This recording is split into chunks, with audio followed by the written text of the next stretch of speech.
Your services are no longer required, the board chairman declared after the CEO's funeral. Clean out your office today. My name's Simon. I'm 42, been working as business director at Ravenspark Ventures here in Nashville for 8 years. The funeral had ended an hour ago and Gerald was already making moves. Vincent and Rebecca flanked him like loyal dogs, nodding at everything he said. They'd already planned the company's new direction without me. I stood there in the conference room, still wearing my funeral suit, watching these three tear apart everything our late CEO had built. Gerald adjusted his tie and smiled that cold smile he saved for moments like this, the one that said he'd been waiting for this day. We appreciate your years of service, Simon, but the board has decided to restructure. Your department will be absorbed into operations under new leadership. Vincent cleared his throat. We've already identified your replacement, someone with a more modern approach to business development. Rebecca shuffled through papers, not bothering to look at me. Human resources will handle your severance package. Nothing personal, you understand? Nothing personal. Right. I'd watched them circle like vultures for months, waiting for our CEO to pass. They never liked that he valued my input, that he trusted my instincts about market trends and business opportunities. To them, I was just another employee drawing a salary, taking up space they could fill with someone cheaper or more compliant. I see, I said, keeping my voice steady. When do you need me out? Today would be best, Gerald said. We're announcing the restructuring Monday morning. Clean transition, fresh start. I nodded politely and headed for the door.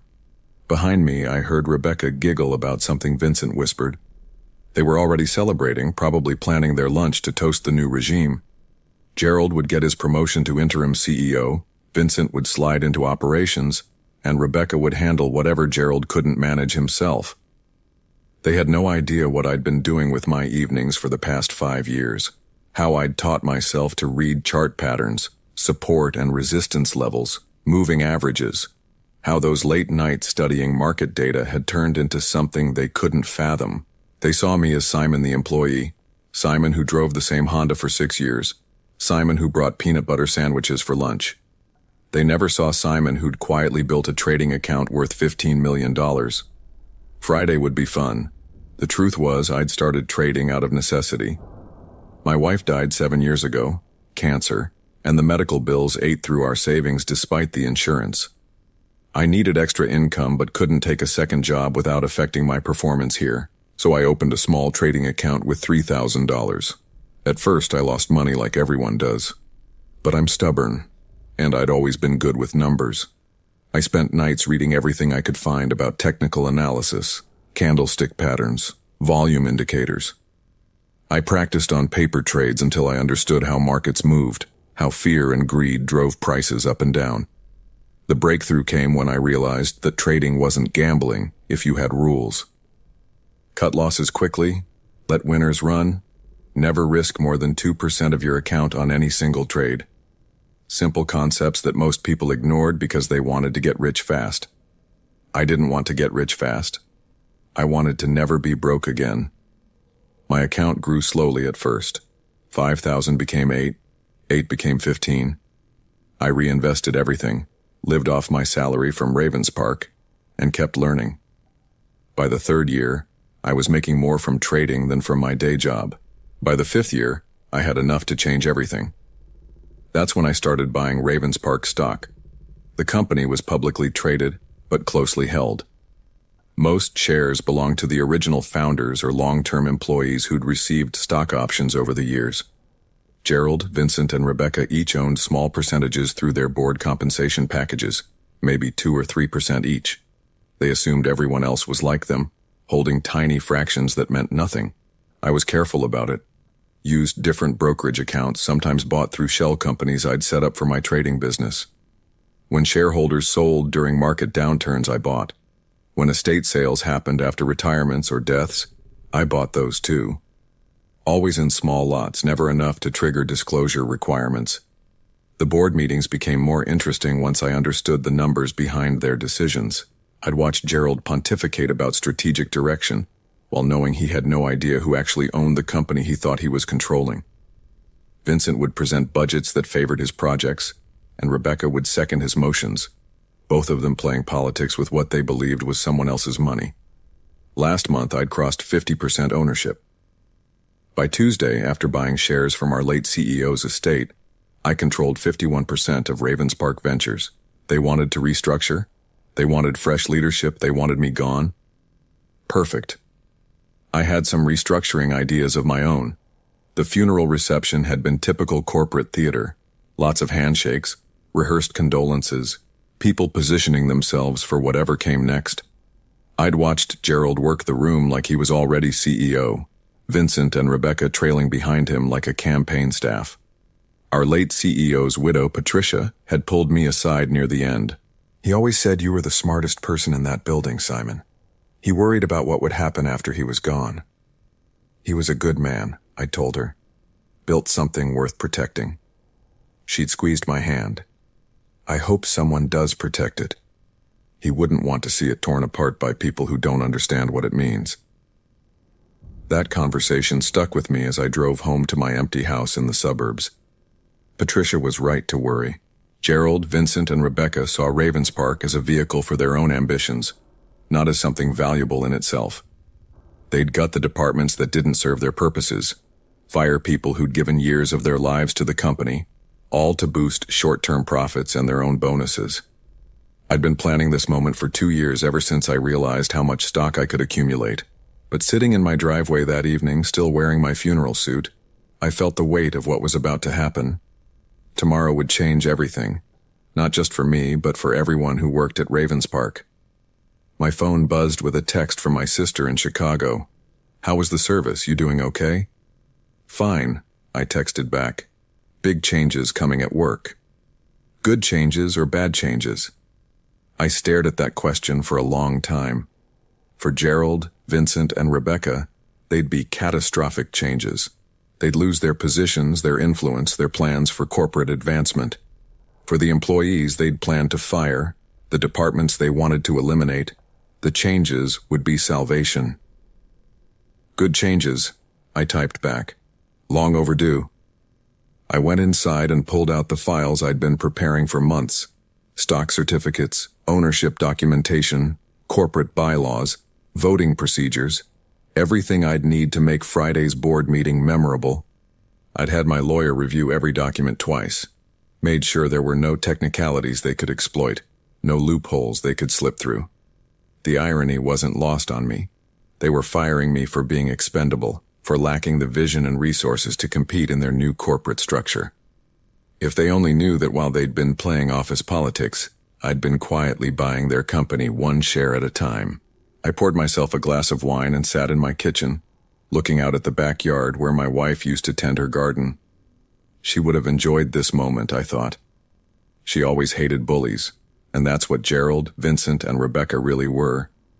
Bullies who mistook titles for power and assumed that quiet people were weak people. Friday couldn't come fast enough. Friday morning arrived gray and cold. I got to the office early before Gerald and his allies and spent an hour reviewing the agenda they'd distributed. Item 1, appointment of interim CEO. Item 2, departmental restructuring. Item 3, personnel changes. My termination was buried under item 3 like an afterthought. I'd dressed carefully that morning. My best suit, the navy one I'd worn to important client meetings, polished shoes, fresh haircut, the works. If you're going to stage a corporate coup, you might as well look the part. Gerald arrived at 9 sharp, Vincent and Rebecca in tow. They set up their materials in the boardroom like generals preparing for battle. Charts showing proposed cost savings, organizational diagrams with their names in the top boxes, financial projections that conveniently assumed I'd be gone. "Morning, Simon," Gerald said without looking up from his papers. "I trust you're ready to transition your responsibilities." "Absolutely," I replied. "I've prepared some materials for the board's consideration." Rebecca glanced at Vincent, who shrugged. They probably assumed I was going to beg for my job or present some desperate counter-proposal. The kind of thing a cornered employee might try when facing termination. The other board members trickled in over the next few minutes. Thompson from legal, Williams from finance, Morrison from operations. Good people, mostly, who'd been kept in the dark about Gerald's restructuring plans. They nodded politely as they took their seats, flipping through the agenda packets with confused expressions. "Before we begin," Thompson said, "I have to ask about the timing of these changes. It seems rushed coming so soon after the funeral." Gerald cleared his throat. "The market doesn't wait for our grief, Thompson. We need to move quickly to maintain investor confidence and operational efficiency. Besides," Vincent added, "these changes have been under discussion for months. We're just implementing plans that were already in development." That was a lie, but none of the other board members had been included in those discussions. They'd been excluded deliberately, kept ignorant until it was too late to object. Gerald's strategy was simple: present the changes as a fait accompli, get quick approval from a grief-stricken board, and consolidate power before anyone could mount opposition. "Well," I said, opening my briefcase, "since we're talking about operational efficiency and investor confidence, I think the board should review some additional information before voting on these proposals." Gerald's smile faltered slightly. "What kind of information?" "Ownership structures, voting procedures, that sort of thing." I pulled out a thick folder and placed it on the conference table. "Legal documentation that affects how these decisions should be made." Williams leaned forward. "Simon, what are you talking about?" "I'm talking about corporate governance," I said calmly. "Who has the authority to make the decisions being proposed today?" Rebecca's face flushed. "You're an employee, Simon. You don't have voting rights in this matter." "Actually," I said, opening the folder, "I think you'll find that's not entirely accurate." The room went quiet. Gerald's confidence was evaporating, replaced by something that looked like fear. He'd built his entire strategy on the assumption that he was dealing with powerless people, that the board members would rubber stamp his proposals because they didn't have alternatives. "What exactly are you suggesting?" Thompson asked. I pulled out the first document, a stock ownership summary I'd had prepared by my attorney. "I'm suggesting that before we vote on restructuring, personnel changes, or leadership appointments, we should clarify who actually owns this company." Vincent grabbed the paper from my hand, scanned it quickly, then passed it to Gerald. I watched their faces change as they processed what they were reading. Confusion first, then disbelief, then something approaching panic. "This can't be right," Gerald whispered. "Feel free to verify it," I said. "All the documentation is properly filed with the appropriate authorities." The trap was sprung. They'd walked into this meeting expecting to eliminate me, and instead they'd discovered that I owned the company they thought they were controlling. Gerald stared at the ownership documents like they were written in a foreign language. 51%? That's impossible. Where did you get the money for this? I earned it, I said simply. Vincent was doing calculations on his phone, trying to figure out how much capital my stock position represented. His face went pale when he reached the final number. This is $15 million worth of stock. You're a director-level employee. Your salary couldn't support this kind of investment. You're right. My salary couldn't. But my trading income could. Rebecca laughed, a harsh sound that echoed off the conference room walls. Trading income? You're telling us you day traded your way into majority ownership of this company? Not day trading. Swing trading, position trading, some longer-term investments. I've been at it for 5 years. The other board members were passing the documents around, studying the details. Thompson, the lawyer, was nodding slowly as he recognized the legal structure. These shell companies, the nominee accounts, the timing of the purchases, you've been accumulating shares systematically. Very systematically, I agreed. Always below the disclosure thresholds. Always through different entities, always during periods when other shareholders were selling. Williams looked up from his copy of the ownership summary. The estate sale last week. You bought the CEO's shares. Patricia wanted to liquidate quickly to settle the estate. I offered fair market value, same-day closing. Gerald's hands were shaking now. You've been planning this. All this time, sitting in meetings, listening to our plans, you've been scheming to take over. I've been protecting my investment, I corrected, and it's a good thing considering what you were planning to do with it.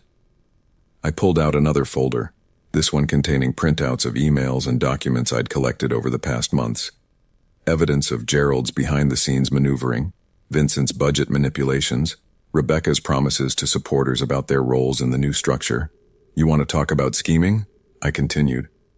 Let's discuss how you three have been planning this takeover since our CEO was diagnosed. How you've been positioning yourselves to eliminate anyone who might object to your vision of corporate restructuring. Morrison, who'd been quiet until now, spoke up. Is this true? You've been planning personnel changes without board approval? Vincent tried to bluff his way out. We were preparing contingency plans, that's responsible management. Contingency plans that included firing me today and restructuring my department without consulting anyone else on this board, I said. Contingency plans that assumed you could make these decisions without regard for actual ownership or proper corporate governance. I spread the emails across the table, messages between Gerald and Vincent about eliminating dead weight from the payroll, Rebecca's notes about bringing in fresh blood for key positions, their timeline for implementing changes before the board could object. The three of you have been treating this company like your personal property, I continued, making decisions based on your own career ambitions rather than shareholder interests. Well, congratulations. Now you get to explain those decisions to the actual majority shareholder. Thompson was reading through the emails with a lawyer's attention to detail. Gerald, these communications suggest a coordinated effort to circumvent normal board procedures. It's not what it looks like, Gerald said weakly. It looks like a conspiracy to illegally seize control of this company, I replied. It looks like breach of fiduciary duty. It looks like exactly the kind of corporate malfeasance that destroys shareholder value and ruins reputations. The room fell silent. Everyone understood what had just happened. The coup Gerald had planned for months had collapsed in minutes, victim of intelligence failures and assumptions about who held real power. My turn to restructure. So, I said, settling back in my chair, let's discuss the real agenda for today's meeting. Gerald was still clutching the ownership documents like they might change if he held them tight enough. You can't walk in here and take over. There are procedures, protocols. There are indeed, I agreed. And as majority shareholder, I'm calling for an immediate vote of no confidence in the current board leadership. Thompson consulted his copy of the corporate bylaws. That's within your rights, Simon. As majority shareholder, you have the authority to call for such votes. Williams and Morrison exchanged glances. They'd been blindsided by Gerald's restructuring plans, and now they were watching a complete reversal of corporate power. To their credit, they seemed more interested in understanding the situation than picking sides. Furthermore, I continued, I'm proposing immediate termination of Gerald Morrison as board chairman, Vincent Hayes as operations director, and Rebecca Stone as strategic planning coordinator. You can't fire board members, Rebecca shrieked. Actually, I can, I said calmly. Gerald and Vincent aren't just board members. They're employees of this company, serving at the pleasure of the shareholders. Rebecca's consulting contract can be terminated with 30 days' notice, which I'm providing right now.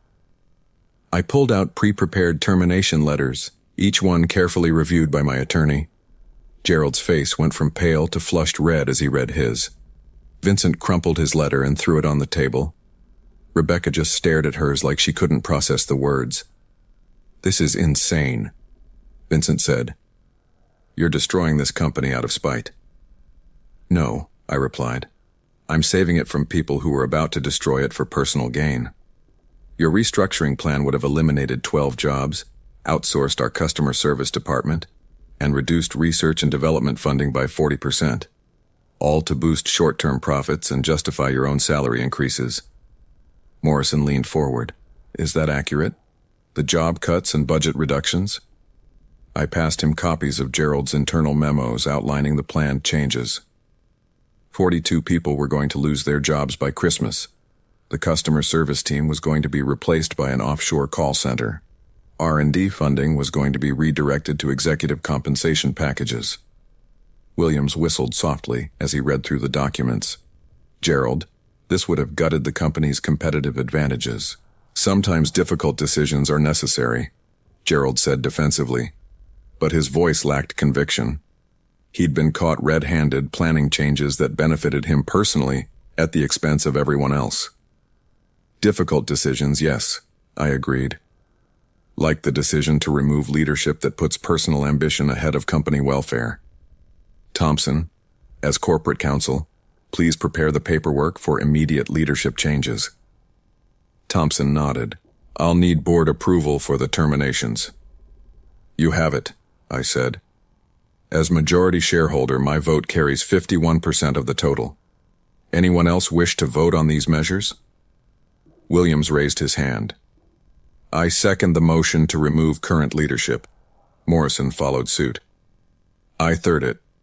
Motion carries, Thompson announced. Gerald Morrison, Vincent Hayes, and Rebecca Stone are hereby removed from their positions, effective immediately. Gerald stood up slowly, his face a mask of rage and humiliation. This isn't over, Simon. You think you can just waltz in here and tear apart everything we've built? Everything you've built? I laughed. Gerald, you've been here 2 years. Vincent, 18 months. Rebecca was hired 6 months ago. You didn't build anything.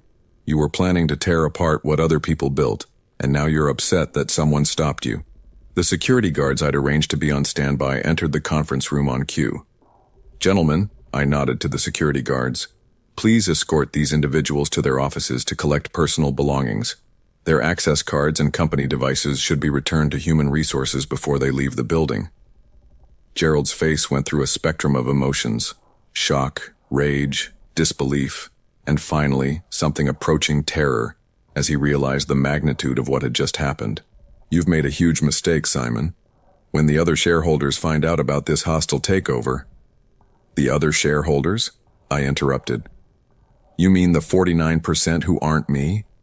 They'll be thrilled to learn that their investment is no longer being managed by people who planned to gut the company for short-term gains.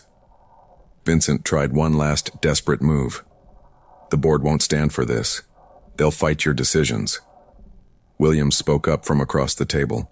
Actually, Vincent, I think Simon's approach makes more sense than your restructuring plan did. I've been concerned about the direction this company was heading. Morrison nodded agreement. Eliminating customer service and cutting R&D? That's not sustainable growth, that's corporate cannibalism. Rebecca gathered her papers with shaking hands. This is a witch hunt. You're destroying careers over personal vendettas. I'm ending careers that were built on destroying other people's livelihoods, I replied. The 42 employees you plan to fire might see it differently than you do. Thompson consulted his watch. Security will escort you to your offices. You have 30 minutes to collect personal items before your access is terminated. Gerald made one final attempt at defiance. You think you've won something here? Running a company isn't the same as buying stock. You have no idea what you're getting yourself into. I stood up and straightened my tie. Gerald, I've spent 8 years learning every aspect of this business. I know our customers, our competition, our supply chains, our financial position, and our growth opportunities. What I didn't know was how much damage you were planning to do to all of it. The security guards stepped forward. Gerald, Vincent, and Rebecca had no choice but to follow them out of the boardroom. Their exit was silent except for the sound of their footsteps echoing down the hallway. I remained in the boardroom after they left, sitting quietly with the remaining board members as we processed what had just happened. Thompson was reviewing legal documents. Williams was calculating budget implications, and Morrison was reading through the employee retention plans I'd prepared to replace Gerald's downsizing strategy. So what happens now? Williams asked. Now we run this company the right way, I said. We keep our employees, maintain our customer service standards, and invest in research and development. We build long-term value instead of chasing quarterly bonuses. My phone buzzed with a text message. It was Patricia, our late CEO's widow. I heard through the grapevine that there were changes at the company today. I hope they were positive ones. Very positive, I texted back. Your husband's vision is safe. Over the following weeks, the consequences of Gerald, Vincent, and Rebecca's failed coup became clear. Gerald's attempt to secure a CEO position at another company fell through. When potential employers learned about his removal from Ravens Park, for attempting to restructure a company he didn't realize was owned by someone else. Vincent found himself blacklisted from operations roles after word spread through industry networks about his involvement in the failed takeover and his plans to eliminate customer service jobs for personal gain. Rebecca's consulting practice collapsed when clients questioned her competence after learning she'd been outmaneuvered by an employee whose financial resources and trading success she'd completely failed to detect. All three became cautionary tales in corporate governance circles about the dangers of underestimating quiet colleagues and making assumptions based on job titles rather than actual capabilities. I kept my office simple, changed nothing about my daily routine, and continued eating peanut butter sandwiches for lunch. The only difference was that now I was eating them in the CEO's chair, having learned that true power comes not from titles or politics, but from competence, preparation, and the patience to let others reveal their true intentions before you reveal your own strength.